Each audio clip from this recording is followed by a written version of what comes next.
Je suis venu à l'aéroport. Et grâce à Dieu, on a pu avoir un billet. Et j'étais avec mes frères. Et maintenant, j'arrive à la frontière, aux polices de frontière. Il y a un policier là-bas, il est gros comme ça. Il prend mes documents. Il dit, mais monsieur, mais vous n'avez pas de titre de séjour? Je dis, oui. Mais si vous sortez, vous ne pouvez plus revenir. Hein. Ça, c'est pas ton affaire. Moi, j'ai sorti. Mais monsieur, je vois que vous avez un enfant ici. Vous n'avez pas d'OQTF. Il dit, j'ai OQTF.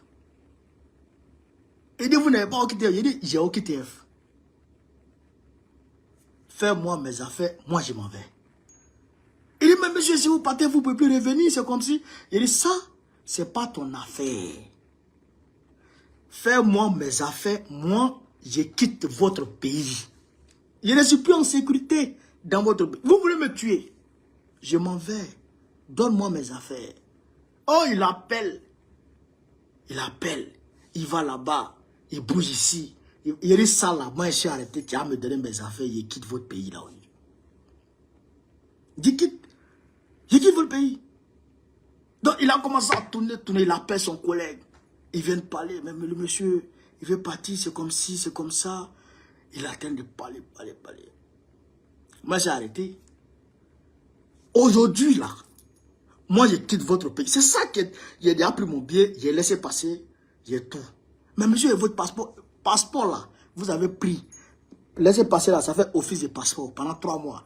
Donne-moi mes affaires, je m'en vais. Il a dit, je quitte ton pays. Ah, c'est un problème. C'est un problème. Il dit, je quitte ton pays, mon frère. Ah ben monsieur, si vous partez, vous ne pouvez plus revenir. À moins que vous demandez un visa, mais... il dit, je m'en vais. Donc, quand il a fini ses nyama, moi je suis serein. Donc, il me donne mes trucs maintenant. Il dit, bon monsieur, vous pouvez partir. Je suis parti. Alors, chers camarades d'Afrique, voilà vous, voilà moi maintenant. Soyez salués encore en vos rangs, grâce et qualité. Soyez salués, vous qui vous êtes mobilisés depuis le début de cette affaire jusqu'à aujourd'hui. Soyez salués, soyez abondamment salués, soyez infiniment salués, soyez richement salués. Merci, merci, merci, merci. Merci du fond du cœur. Merci à vous les gars. Vous avez démontré à l'impérialisme que quand un Africain se bat pour l'Afrique, cet Africain-là est protégé par l'Afrique. C'est ça qu'on a pu démontrer.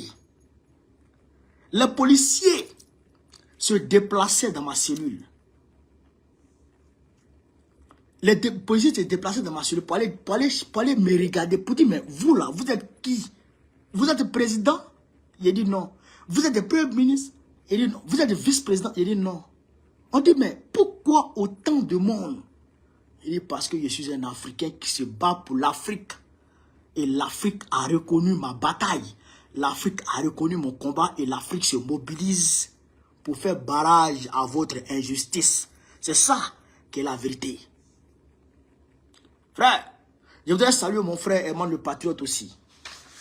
Voilà, ici, parce que j'entends beaucoup de choses. Les gens disent beaucoup de choses. Les gens disent, ah, bon, on connaît, il a fui, il a fait ceci, il a fait cela. Non. Je voudrais ici apporter un soin de clarification, chers camarades. Chers camarades d'Afrique. Est-ce que vous comprenez ça? Vous prenez le cœur.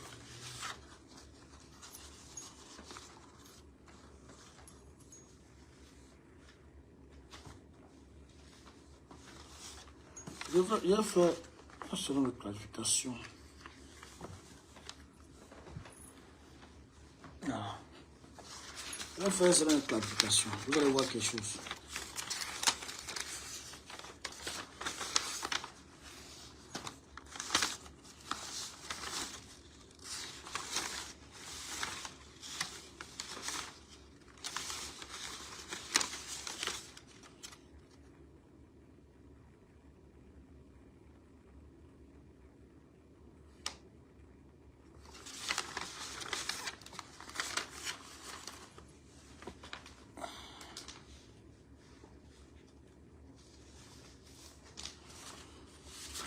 Alors, les gens ont dit que Borokone a fui, ou bien que c'est ceci, que c'est cela. Je voudrais vous dire ici que Borokone n'a jamais fui et qu'il n'est pas fui parce que il a la justice avec lui.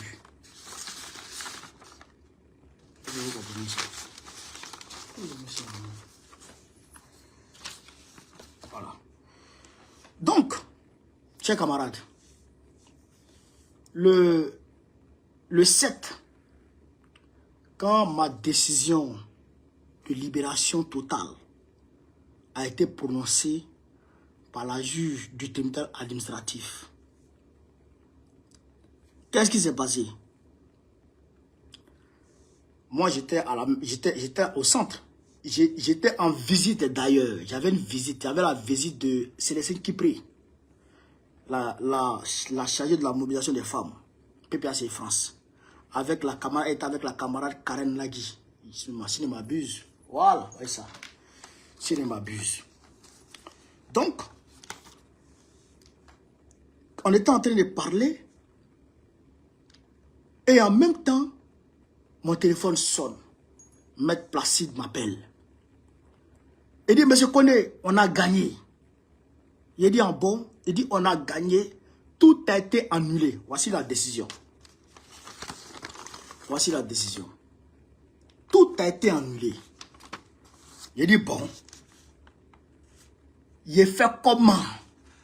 On dit, ils vont transmettre la décision au CRA pour que tu puisses signer les formalités et sortir. Il dit, bon, d'accord. Donc, tout de suite, les mamans ont commencé à crier, wow! On a commencé à crier, là. Et donc, on m'a dit, va faire tes affaires et tu viens signer et tu sors. Donc, je vais en cellule. Je vais savourer la victoire avec mes co-détenus, mes amis qui m'ont, je dirais, les co-détenus qui m'ont adopté, avec qui j'étais devenu ami. Voilà. Donc, on a savouré un peu la victoire. Et je prends mes affaires, je viens au poste. Donc, quand j'arrive là, on était deux qui avaient été libérés ce jour. Quand j'arrive là, on sort les documents de l'autre, il signe. Moi, on sort mon document, et puis on me dit, monsieur Koné, il faut voir. Donc, voici la décision. Voici la décision. Il est écrit ici, article 1. L'arrêté en date du 27 février 2025, par lequel le préfet de police a obligé M. Koné à quitter le territoire français, lui a refusé l'octroi d'un délai de départ volontaire et a fixé le pays à destination duquel il devrait être éloigné, ainsi que l'arrêté du même jour portant interdiction de retour sur le territoire français pendant une durée de 24 mois et le signalant aux fins de non-admission au fichier du système d'information Schengen sont annulés. Sont annulés, vous voyez ça? Annulés. Article 2. L'État versera une somme de 1000 € à M. Koné en application des dispositions de l'article L. 761-1 du Code de justice administrative. Voilà ce qui a été dit. Donc, moi j'ai pris ça et j'ai signé. Vous voyez, c'est daté. Vous voyez ma signature. Donc moi, je n'ai pas montré ma signature et moi j'ai signé. Quand j'ai fini de signer ça, j'ai dit, les 1000 € là, comment on fait pour avoir ça? Parce que ils m'ont donné un coup de poing. Il faut que je prenne les 1000 € pour aller manger chez ma tante à Vitry. Donc, donnez-moi les 1000 €, je vais voir clair dedans. Ah, en même temps, on me sort ça. En même temps, on me sort ça. J'ai dit, mais c'est quoi tout ça? C'est pour aller prendre les 1000 € ou bien c'est pour faire quoi? On dit, ah, mais je connais le préfet du Val-de-Marne. Le préfet du Val-de-Marne a pris les choses en main. Aïe. Donc, comme j'ai gagné le préfet de Paris, le préfet de Val-de-Marne va venir gesticuler. Et donc, si je finis de gagner le préfet de Val-de-Marne, le préfet de Val-de-Loire va gesticuler. Mais quand est-ce que je vais finir de gagner tous les préfets de la France? Question. Est-ce que vous comprenez ça? Question. Donc, le préfet dit, il dit, ainsi, M. Kone Suleiman ne peut quitter immédiatement le territoire français. Écoutez ici. Considérant que M. Kone Suleiman ne détient pas de documents transfrontaliers en cours de validité. Écoutez, considérant que M. Kone Suleiman ne détient pas de documents transfrontaliers, transfrontières, en cours de validité, les démarches de reconnaissance consulaire sont en cours, de sorte qu'une réponse devrait intervenir à bref délai. Ça, ils ont touché le consulat, on va dire. Et ils disent ici, ainsi, M. Kone Suleiman ne peut quitter immédiatement le territoire français, mais son éloignement demeure une perspective raisonnable. Vous comprenez? Considérant que M. Kone a déclaré un domicile situé au 55 rue de Paris, à Villeneuve-Saint-Georges, considérant qu'en application de l'article l'autorité administrative qui a ordonné l'assignation à résidence de l'étranger peut lui désigner une plage horaire pendant laquelle il doit demeurer dans les locaux où il réside. Vous comprenez ça? Voilà. Donc, arrêté. C'est un arrêté préfectoral. Hein. On dit, M. Kone Suleiman est assigné à résidence à son domicile situé au 55 rue de Paris à Villeneuve-Saint-Georges. 55 rue de Paris à Villeneuve-Saint-Georges. Pendant une durée de 45 jours, renouvelable 2 fois. Cette durée court à compter de la notification de la présente décision. M. Kone doit se présenter tous les jours à 8h, 11h, 17h au commissariat de Villeneuve-Saint-Georges, 6 au 162 avenue de Villeneuve-Saint-Georges, avenue de Paris. D'ailleurs, même, ce n'est pas avenue de Villeneuve-Saint-Georges. Le commissariat n'est pas à l'avenue de Villeneuve-Saint-Georges. Le commissariat est à l'avenue de Paris. Aux rues de Paris, autant que moi, à rue de Paris. Cette obligation s'applique y compris les dimanches et les jours fériés ou chômés. Vous comprenez ça? Voilà. M. Kone doit demeurer tous les jours de 21h à 7h dans les locaux où il réside. M. Kone Suleiman est informé qu'il ne peut se déplacer en dehors des limites du département de Val-de-Marne sans autorisation expresse du préfet du département. Vous comprenez ça? M. Kone Suleiman remettra contre récépissé aux services de police tout passeport ou tout document justificatif d'identité en sa possession, conformément à l'article L 733-4 du Code de l'entrée de séjour des étrangers et du droit d'asile. Vous comprenez ça? Donc, déjà, ils ont dit que je n'ai pas de passeport encore. Ils ont dit que mon passeport n'est plus en cours de validité. Alors que l'avocat général de Macron, a pris, attendez, oh, mon passeport, j'ai mis ça. A pris mon ancien passeport. Parce que c'est l'ancien passeport là que le consulat leur a donné. Donc, elle a pris mon ancien passeport. Elle a fait la photocopie de mon ancien passeport. Elle allait s'asseoir devant le juge de la cour d'appel. Vous comprenez? Devant le juge de la cour d'appel. Pour dire au juge de cour d'appel que mon passeport est périmé. Excusez-moi. Que mon passeport est périmé. Entre-temps, mes avocats avaient mis dans le dossier un passeport à jour. Qui courait jusqu'en 2028. Mais le gars là, le juge là, il a regardé le passeport qui est en cours de validité et il a regardé la femme comme ça. Il dit non, non, son passeport est à jour. Son passeport est à jour. Donc, malgré ce passeport à jour, les gens, le même préfet de Val-de-Marne vient répéter les mêmes erreurs que mon passeport n'est pas à jour. Mon passeport n'est pas à jour, froid. C'est toi qui as fait pour moi. Moi, j'ai fait mon passeport en 2023. 2023 à 2028, j'avais 5 ans. Donc, mon passeport est à jour. Mais eux, ils disent que mon passeport n'est pas à jour.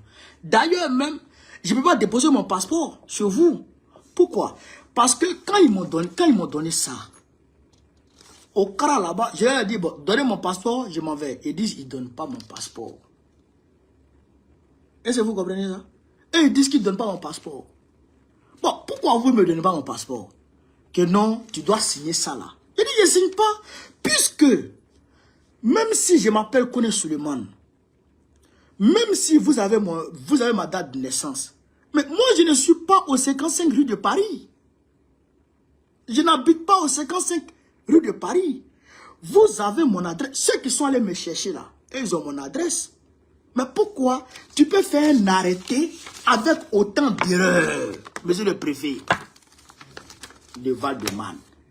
Pourquoi tu peux faire un arrêté avec autant d'erreurs? Mon adresse n'est pas dessus. Toi-même, ton adresse là, adresse du commissariat de Villeneuve-Saint-Georges là, ce n'est pas correct. Le commissariat de Villeneuve-Saint-Georges est situé au 162 rue de Paris, à Villeneuve-Saint-Georges. Mais ils ont mis ici 162 avenue de Villeneuve-Saint-Georges, c'est faux. Ce n'est pas 162 avenue de Villeneuve-Saint-Georges, c'est 162 rue de Paris. C'est la rue qui mène à la gare de Villeneuve-Saint-Georges et qui continue jusqu'à, comment on appelle ça, jusqu'au bazar des Chinois là, qui prend, voilà. C'est la rue de Paris qui va là-bas. Et c'est la même rue de Paris qui monte jusqu'en vers Paris. Parce que c'est la rue là qui mène vers Paris. Donc c'est marqué rue de Paris. Donc déjà, le préfet de Val-de-Marne ne connaît même pas l'adresse de son commissariat qui est à Villeneuve-Saint-Georges. Encore moins, moi, mon adresse. Donc, mes avocats ont attaqué ça. C'est parti en fumée. Puisque tout est faux. Puisque tout est faux. Mais, qu'est-ce qui s'est passé? Qu'est-ce qui s'est passé? Vous allez étonner. On fait cet arrêté, on prend cet arrêté avec les adresses qui sont dessus là. Et on donne au commissariat de Villeneuve-Saint-Georges. Monsieur Kone doit venir signer. 8h, 11h. Il était 10h par là, quand je devais sortir avec mon petit frère. Parce que ce jour-là, quand je suis rentré le 7 à la maison, j'ai fait la vidéo et mes frères étaient là, ils m'attendaient. Ils disent, il faut qu'on aille ensemble à la maison pour qu'on aille partager un repas.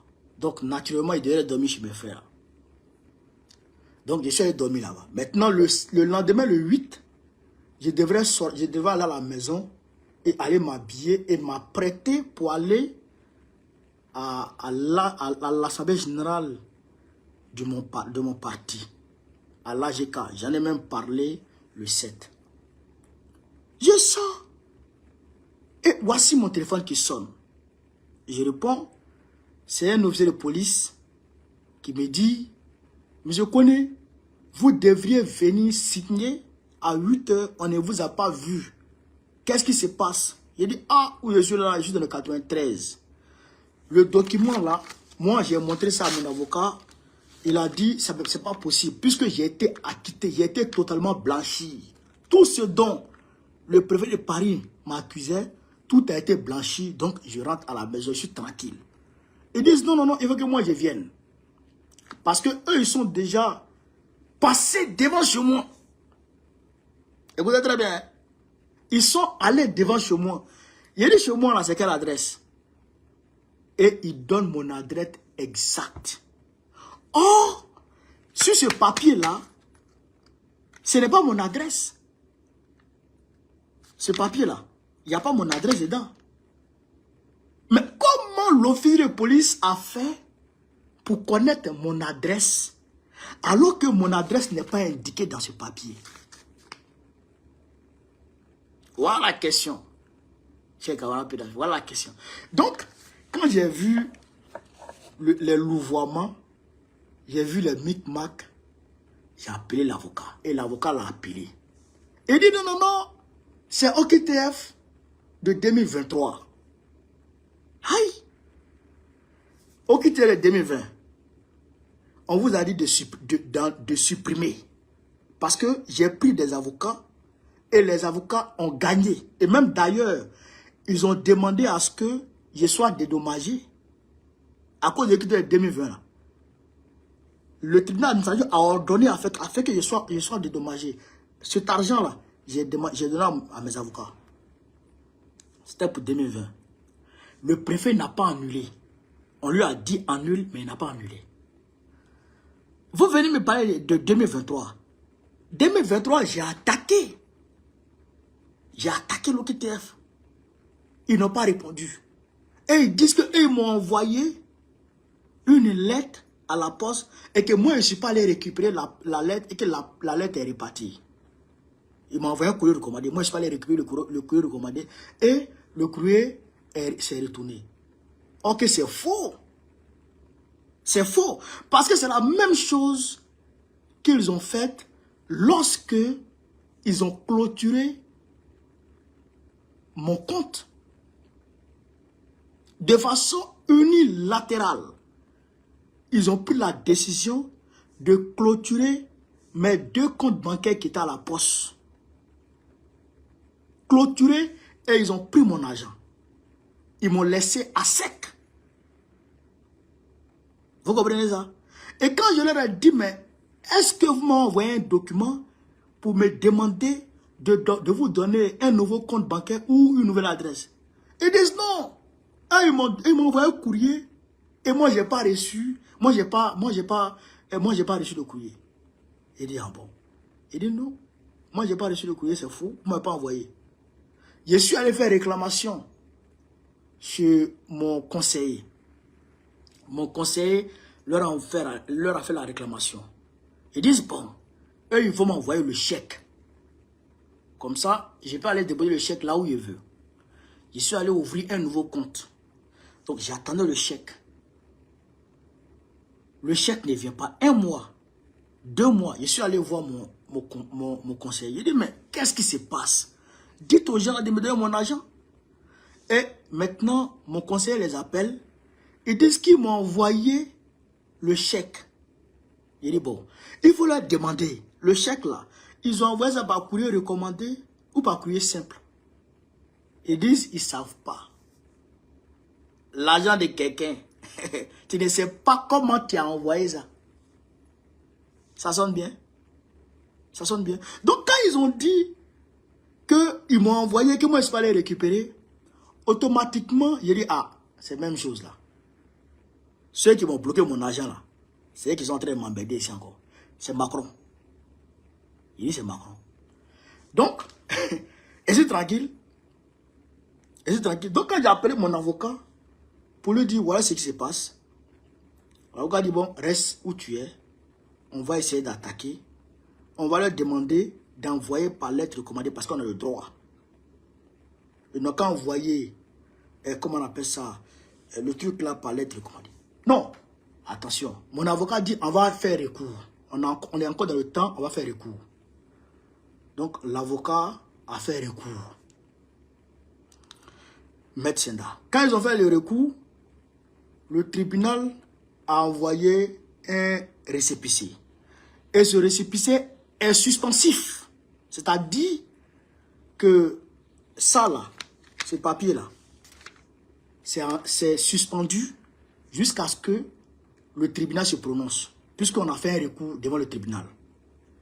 Dès qu'on a fait le recours, dès que mes avocats leur ont envoyé, comment on appelle ça, leur ont notifié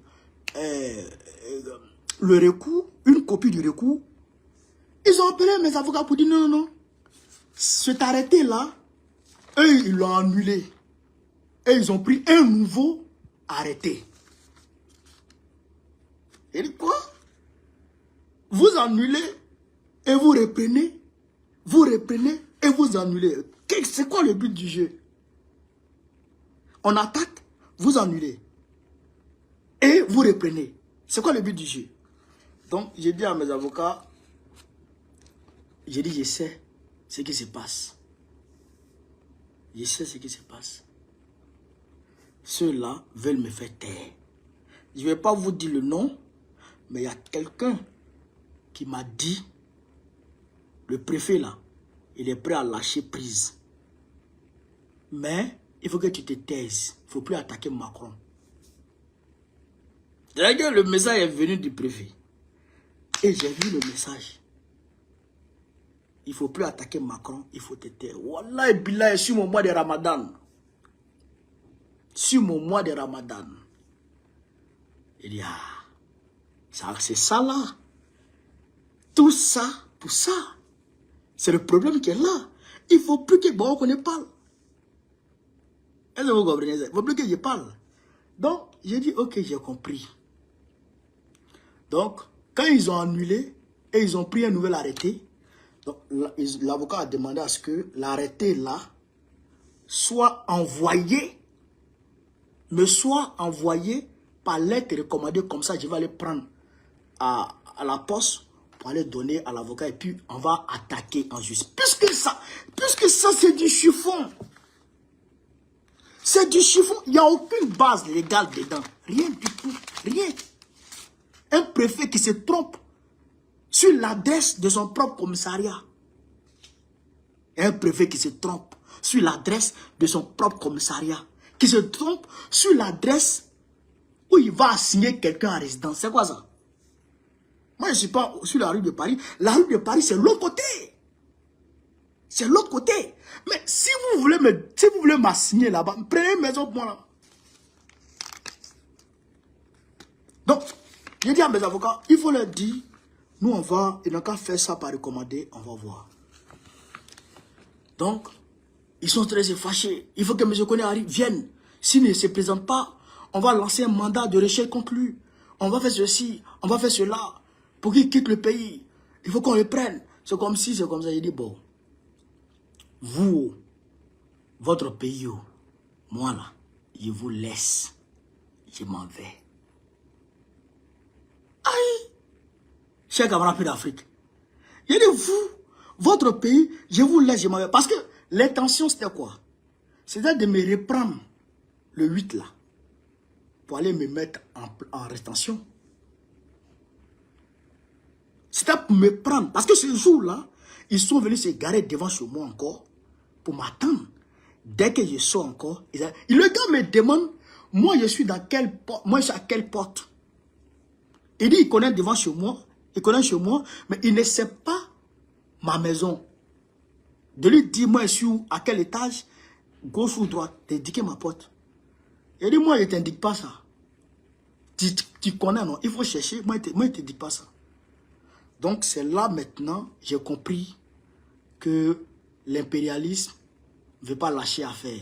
Soit, on connaît ses têtes, ou il se tait, il gère son bengue tranquillement, comme tout le monde, ou l'impérialisme va l'attaquer en justice. Et si l'impérialisme n'arrive pas à l'attaquer en justice, l'impérialisme n'arrive pas, parce qu'ils ne pourront pas, du point de vue légal, du point de vue juridique, à ce niveau-là. Et qu'ils veulent me faire taire à tout prix.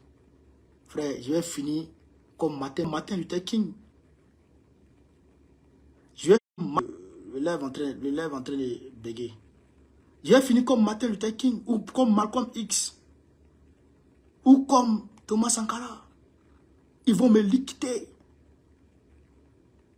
Ils vont me liquider. Ça c'est clair. Ils vont me liquider puisque les élections approchent à grands pas en Côte d'Ivoire. Et Gbagbo est bien parti pour gagner les élections. Et avec nous, les lieutenants de Gbagbo, sur le terrain, tu ne peux pas t'amuser à écarter Gbagbo. Tu ne peux pas. Parce qu'on est écouté, on est suivi, nos mots d'ordre sont suivis par nos militants. Et donc, Gbagbo lui-même n'a même pas besoin de parler. Il suffit juste que nous, on parle. Et puis le peuple prend la rue. Et si le peuple prend les rues, les intérêts français sont menacés. Les intérêts français sont menacés. C'est pourquoi ces hypocrites notoires, je dis bien, les Français de Macron et ses sbires, ces hypocrites notoires, se sont mis avec Gala Kolibi pour soi-disant travailler avec Gala Kolibi à l'effet d'obtenir des élections apaisées. Vous comprenez ça? À l'effet d'obtenir des élections apaisées en Côte d'Ivoire. Mais Gala Kolibi est en prison. L'ambassade de Côte d'Ivoire en France, ils ne sont même pas capables de produire un communiqué pour dire Gala Kolibi, on ne doit pas l'arrêter. Or que vous l'avez sollicité pour travailler avec vous. Tapotez les gars, je vois que le live est attaqué là. Tapotez. Vous l'avez sollicité pour travailler avec vous. Est-ce que vous comprenez ça? Ces hypocrites. Dosso Rodel, secrétaire général du PPACI chargé de la société civile. Parce que la société civile a manifesté, ils sont allés prendre Dosso Rodel pour le mettre en prison. Tous les gars de la société civile qui étaient dans cette manifestation, ils les ont pris presque tous, ils les ont mis en prison.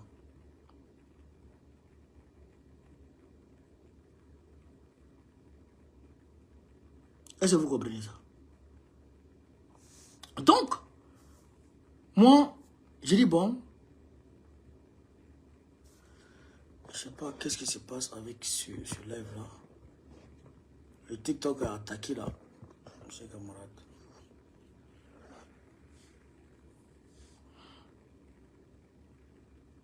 Attends, il y a pas quelque chose.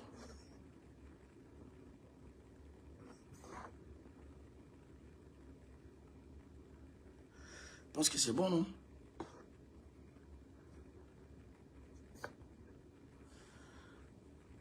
Je pense que c'est bon. Bon. Donc, ils ont fait ça à Gala Kolibi, à Dosso Rodel, et même Steve Biko de la Mauritanie. Tous nos gars sont en prison. Mais malgré ça, l'impérialiste, ils ne veulent pas nous lâcher. Hein. Il faut que Gbagbo Koné aussi aille en prison. Pour que Ouattara puisse faire un passage en force tranquillement en 2025. En octobre prochain. Vous comprenez? Mais moi, je suis en paix. Moi, je suis tranquille. Donc, c'est pourquoi j'ai laissé mon enfant, mes activités, et je suis venu ici. Parce que non seulement eux, les blancs là, Macron et ses sbires, ne voulaient plus que je parle, mais nos mamans, les mamans qui m'aiment, qui m'affectionnent, elles-mêmes, elles craignaient que je parle. Elles ont peur que je parle. Les Africains eux-mêmes ont peur que je parle. Donc, si c'est ça, ça devient compliqué. Alors que Gbagbo Koné ne veut pas se taire. Je ne peux pas me taire pendant que Macron et ses amis terroristes endeuillent l'AES. Je ne peux pas me taire pendant que la Côte d'Ivoire, mon pays, est utilisée comme base arrière pour les terroristes, pour endeuiller les pays de l'AES. Je ne peux pas me taire quand Alassane Ouattara veut écarter le président Gbagbo. Je ne peux pas me taire, chers camarades. Est-ce que vous comprenez ça? Je ne peux pas me taire.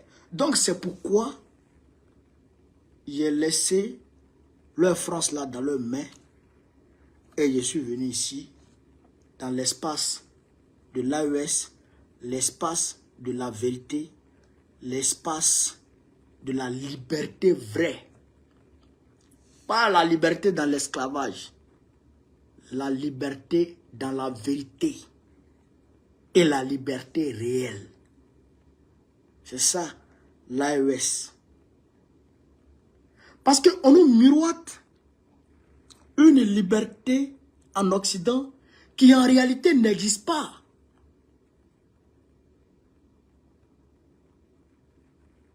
Attendez, je vais relancer le live alors. Je vais relancer le live.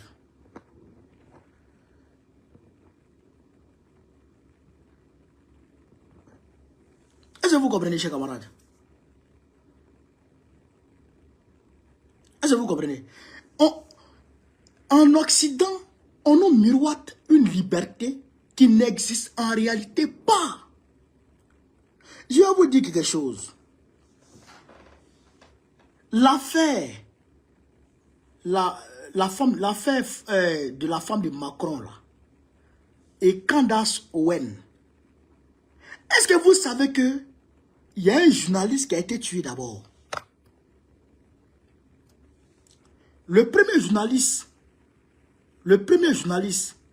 qui a dévoilé l'affaire a été retrouvé mort.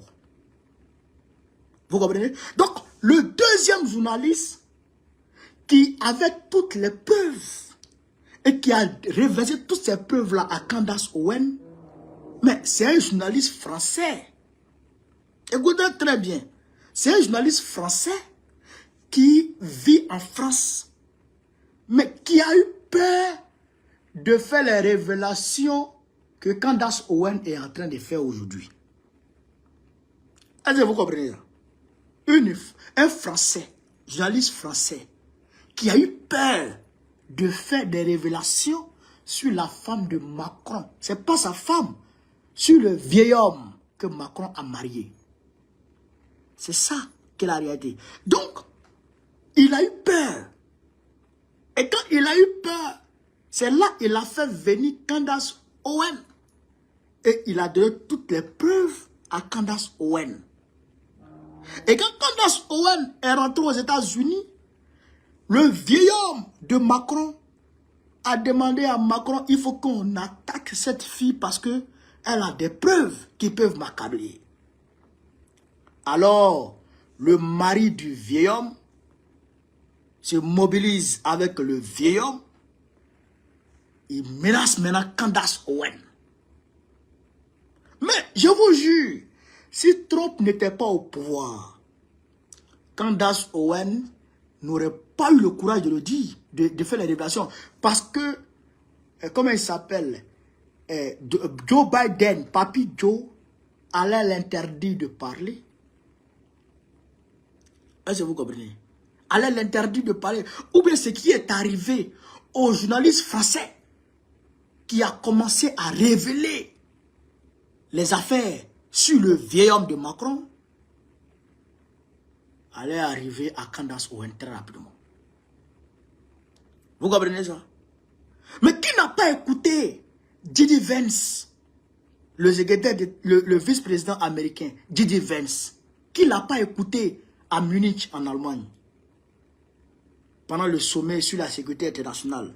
Il a dit, l'Europe, l'ennemi de l'Europe n'est pas la Russie, l'ennemi de l'Europe n'est pas la Chine, l'ennemi de l'Europe n'est pas d'autres pays, l'ennemi de l'Europe c'est l'Europe elle-même. Parce que l'Europe est en train de piétiner la liberté d'expression. Vous comprenez ça? Macron est un dictateur féroce. Un dictateur féroce. Il est pire que Draman Ouattara. Macron que vous voyez. Ce petit malheureux, quand il a pris le pouvoir en 2017 et que les gilets jaunes ont fait leur apparition en 2018, Emmanuel Macron a réprimé ces gens-là. Il a créé des bornes, des amputés parmi les gilets jaunes. Qui n'a pas vu ça? Qui n'a pas vu ça, chers camarades? Là-bas, La France, on nous miroite la France comme un pays de liberté d'expression. En réalité, ce n'est pas une liberté d'expression. C'est un pays où on vous donne un semblant de liberté. Quand tu dépasses les bornes, on t'attaque. Quand tu dépasses les bornes, on t'attaque. C'est-à-dire que ta liberté est limitée dans l'enclos. Dans l'enclos du colon ou dans l'enclos du maître esclave. Vous comprenez ça? Donc, comme nous autres, on a compris ce système et qu'on est en train d'attaquer le système pour mettre à nu le système et on nous attaque. On nous attaque. Et je ne comprends pas, le consulat de la Côte d'Ivoire en France. Vous avez déjà vu un consulat qui travaille la nuit? Vous avez déjà vu un consulat qui travaille la nuit? Le laissez-passer qui a été établi par le consulat de Côte d'Ivoire a été établi la nuit. La nuit du 1er. Vous comprenez? La nuit du 1er mars. Est-ce que vous comprenez ça? J'ai dit la nuit du 28 au 1er mars. On m'a arrêté le 27. On m'a envoyé en centre de détention le 27. La nuit du 28 au 1er mars, ils ont tapé en même temps, m'ont laissé passer. M'ont envoyé vers la Côte d'Ivoire. Le consulat de Côte d'Ivoire qui a fait ça. Mais quand le consulat a fait ça, chez camarades peu d'Afrique, ils prennent la décision de me faire partir en Côte d'Ivoire le 2. Et comme ils n'ont pas pu avoir, non, pas pu avoir, ils ont fait l'erreur, comme ils viennent de le faire ici dans ces documents-là, ils ont fait l'erreur de vouloir me faire passer par l'avion présidentiel, par un groupement présidentiel de Ouattara. Vous comprenez? Vous comprenez? Donc, le 1er mars, samedi 1er mars, le président Laurent Gbagbo attaque publiquement à Angré. Le même samedi, les Ivoiriens se mobilisent comme un seul homme pour venir presque envahir le centre de rétention. Les Ivoiriens et les Africains se mobilisent. Donc, automatiquement, l'affaire prend une tournure politique. Et dans le sillage de l'opposition vraie de la France, nous avons appelé un certain personnes qui ont touché d'autres personnes. Vous avez vu, il y a des députés même qui ont fait des déclarations sur moi. Donc, automatiquement, ils ont eu peur. Ils ont eu peur. D'autres disent, prenons-le. D'autres disent, si on le prend, et qu'à coup sûr, Ouattara va le tuer, ça va chauffer.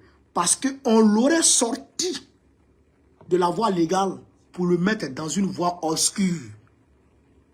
Donc la France serait vue automatiquement comme un pays de dictature, un pays de barbarie.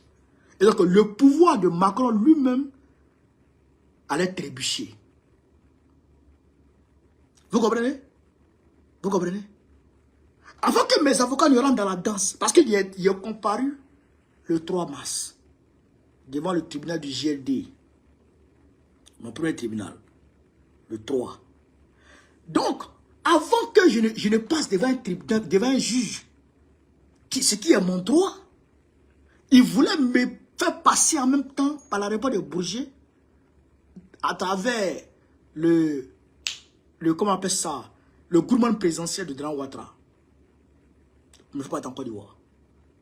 Donc, c'est grâce à la mobilisation générale des Africains que les gens là ont reculé. Vous voyez mon cou là, le gaz lacrymogène avait blessé mon cou, il y avait beaucoup de boutons, et ça se cassait, ça me faisait très mal. Je suis allé voir l'infirmière. pour lui dire de me trouver un produit. L'infirmière me dit, je vais commander ton produit. Et demain, il faut revenir. Ça, c'était le premier. C'était le premier. Et je reviens le soir, le lendemain, l'infirmière me dit, je n'ai pas commandé. Elle me prend Dexéline. Elle me prend un truc, ouais, elle me prend un truc, un sparadrap façon, et puis elle colle. Puis elle dit, ça va aller.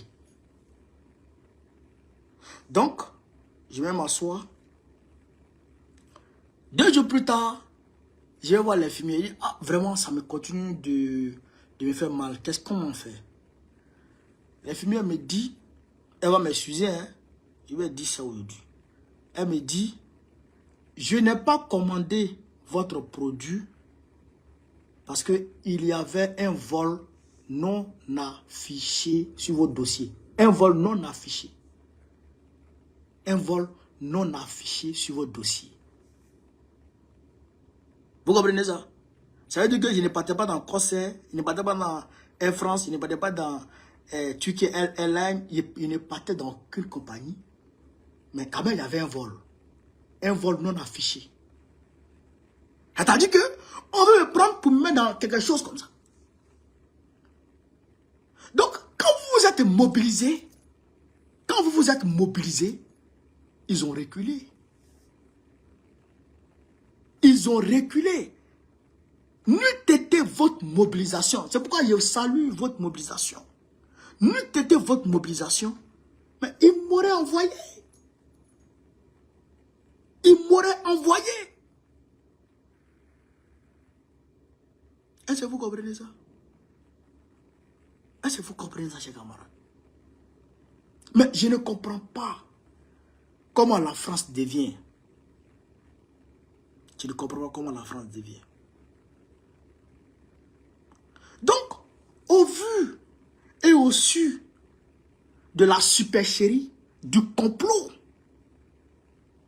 ourdi contre moi, au vu de l'attentat contre ma vie, il dit Macron c'est un terroriste. Son ami Draman c'est un terroriste. Donc ils ont tenté de me terroriser.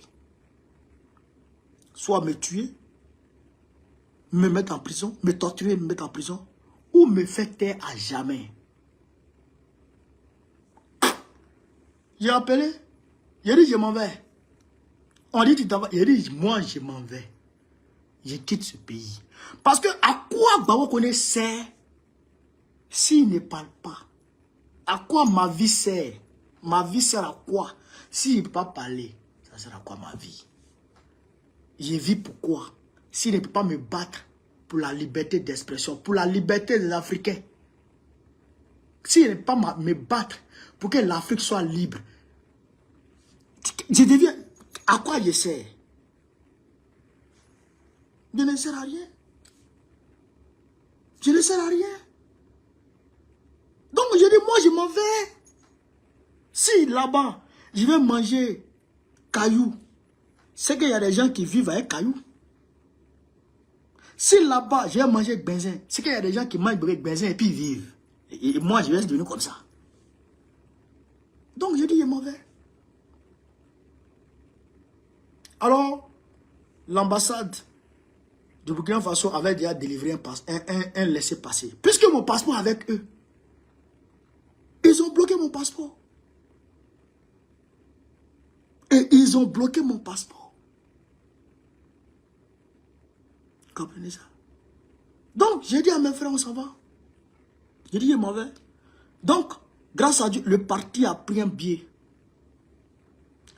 L'ambassade du Burkina Faso a délivré un laissez-passer pour moi. Les autorités burkinabées ont pris les choses en main.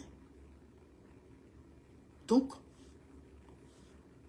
je suis venu à l'aéroport et grâce à Dieu, on a pu avoir un billet.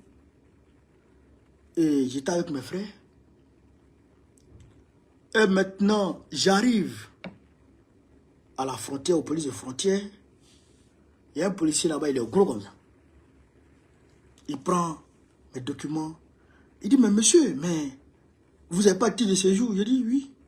Mais si vous sortez, vous ne pouvez plus revenir. Hein. Ça, ce n'est pas ton affaire. Moi, j'ai sorti.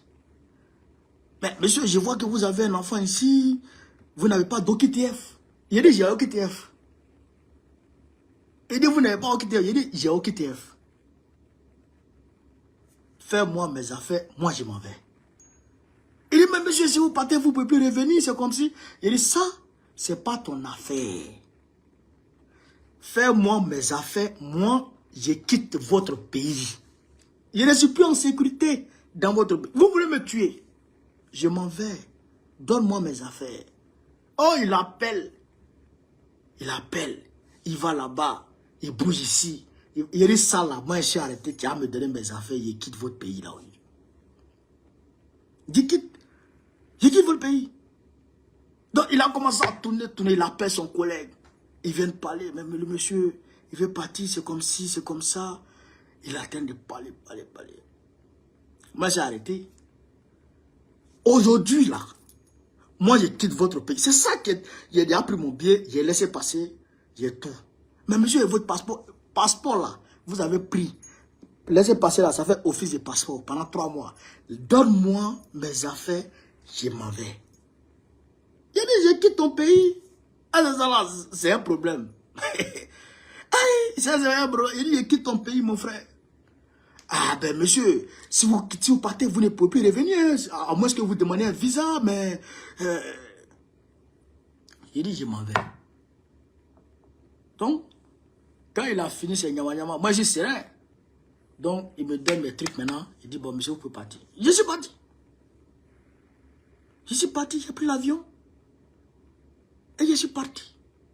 C'est d'ailleurs pourquoi, aujourd'hui, quand mes avocats m'ont appelé pour dire que ça là, ça a été annulé par le tribunal de Melun.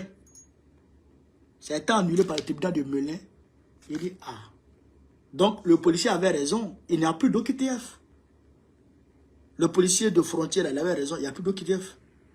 Mais comme moi, je ne vais pas m'asseoir et ne pas parler. Et que je crains que vous, là, vous allez me tuer. Donc, je m'en vais. Je m'en vais. Parce qu'il faut que je parle. Et je ne peux pas parler à moitié. Non. Les terroristes là, c'est toi Macron qui leur donne à manger. Pourquoi il n'a pas dit ça? Tout est prouvé. Pourquoi il n'a pas dit ça? Si je ne dis pas ça, c'est que je ne suis pas un homme. Moi je dis ça. Ce que tu vas faire, tu vas faire. Mais moi je dis ça. Donc si je ne peux plus dire chez toi, je quitte chez toi, je m'en vais là où je peux dire. Et je suis ici, et je suis en paix. Et je peux dire, et je dis. Voilà. Et je dis. Donc, j'arrive à Istanbul. J'arrive à Istanbul. Je dors. Quelque part. Je me réveille le matin. J'ai fait mon ramadan, tout ça. Je me réveille le matin. Je m'en vais vers 15h, 16h par là. Je m'en vais voir sur le tableau mon vol. Et je suis arrêté vers il y a une galerie, une grande galerie dans l'aéroport de comment on appelle ça, d'Istanbul là. Mais je suis arrêté et je vois un homme qui vient s'arrêter à côté de moi, un Africain. Excusez-moi, il me regarde de haut. Bon, bien sûr qu'il y a beaucoup d'Ivoiriens, beaucoup d'Africains qui m'ont reconnu à l'aéroport, hein. Même dans l'avion, il y a beaucoup de gars qui m'ont reconnu là-bas. Donc, il me regarde comme ça. C'est vous qui faites vidéo là, non? J'ai dit non. Parce que je n'ai même pas envie que quelqu'un vienne me reconnaître là, pour m'emmerder. Je n'ai même pas envie. Il dit non, non, c'est pas moi. Il dit si c'est vous, je vous reconnais. Il dit tu me reconnais et puis quoi? Il dit mais, monsieur Macron, la France s'en fout de vous. Avec un nez hautain,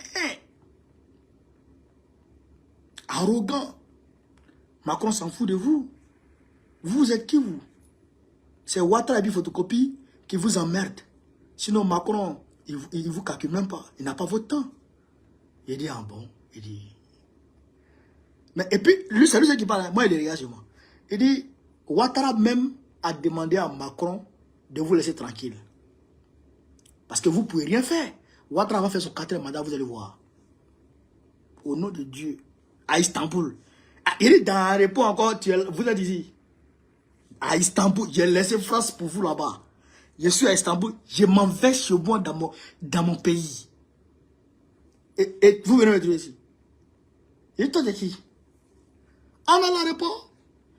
On est à l'aéroport. Ça veut dire que tu n'es pas en France, je ne suis pas en France. Tu t'abuses, on va, toi et moi, se laisser. Et vous êtes qui? Il dit, il est commandant de l'armée française. Commandant de l'armée française. Après, il a tourné en même temps. Il est passé derrière. Puis il est parti. Commandant de l'armée française.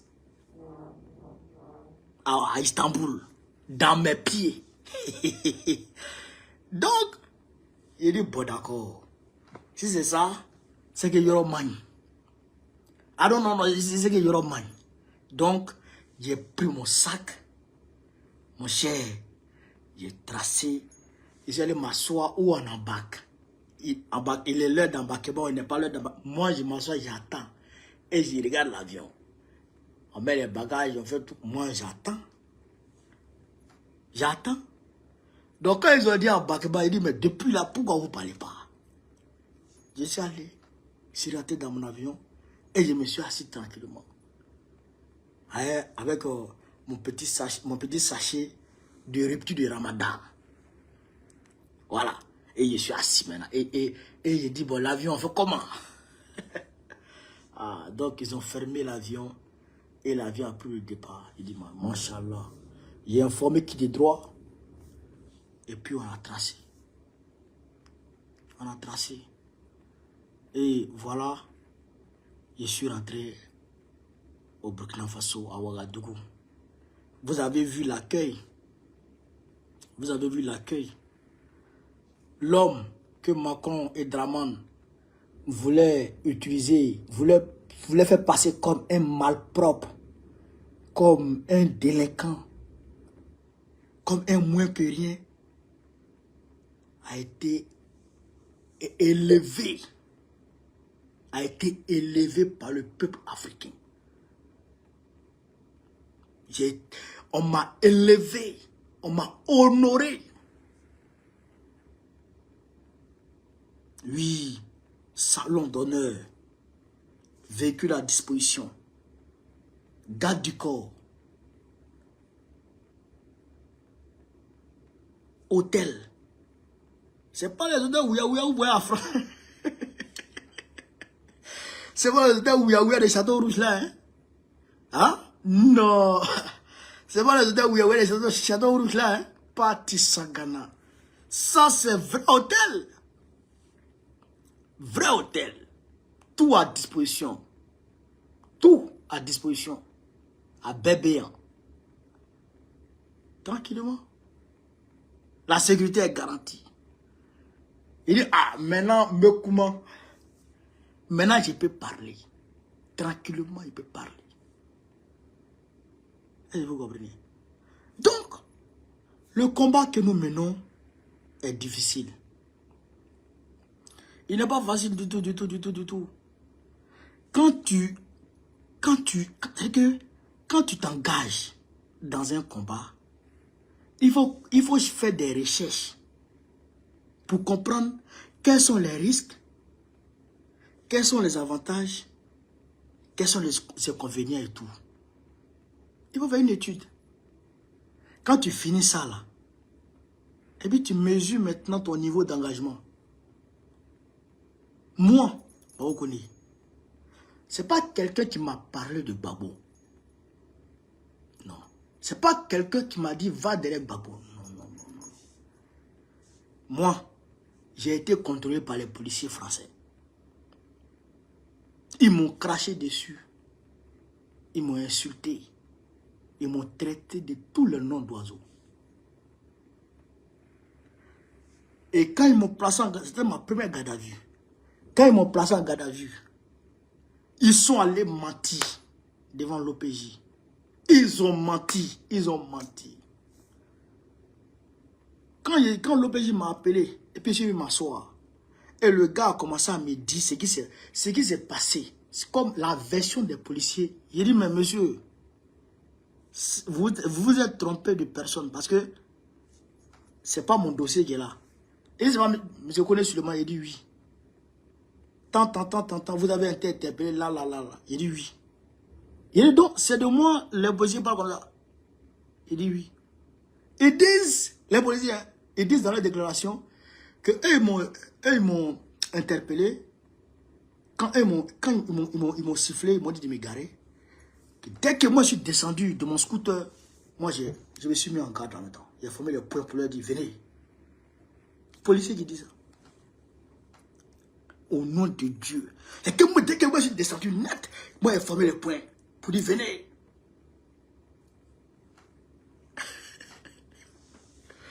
Wallahi billahi. Il dit, hein? Il dit, c'est comme ça, bout là. Ah, ça, il dit, c'est pas bon. Et puis, c'est dans un pays comme ça, nos frères sont en train de venir. Ils viennent sur l'eau, ils arrivent en masse pour venir subir ce que moi j'ai subi là. Il dit, jamais de la vie, ça là, il faut qu'on arrange l'Afrique. Pour que l'Afrique devienne 1000 fois plus éclatante, plus rayonnante que les gens, que le pays des gens.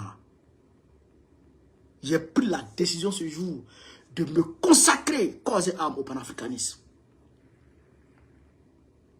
Frère, quand j'ai commencé un peu à faire les petites vidéos, il y a mon frère qui m'a appelé. Il dit, mais toi-même là, tu veux quoi même? Hein?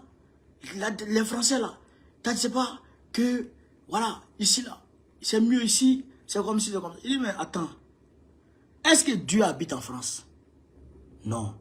Bon, pourquoi vous dites que c'est normal que la France soit plus rayonnante, plus prospère que les pays africains?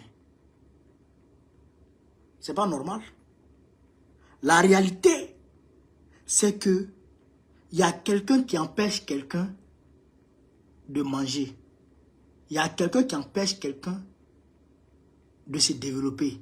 Il y a quelqu'un qui empêche quelqu'un de vivre. Et ce quelqu'un-là, il faut chercher à comprendre. Et pourquoi? Donc, j'ai commencé à faire mes recherches.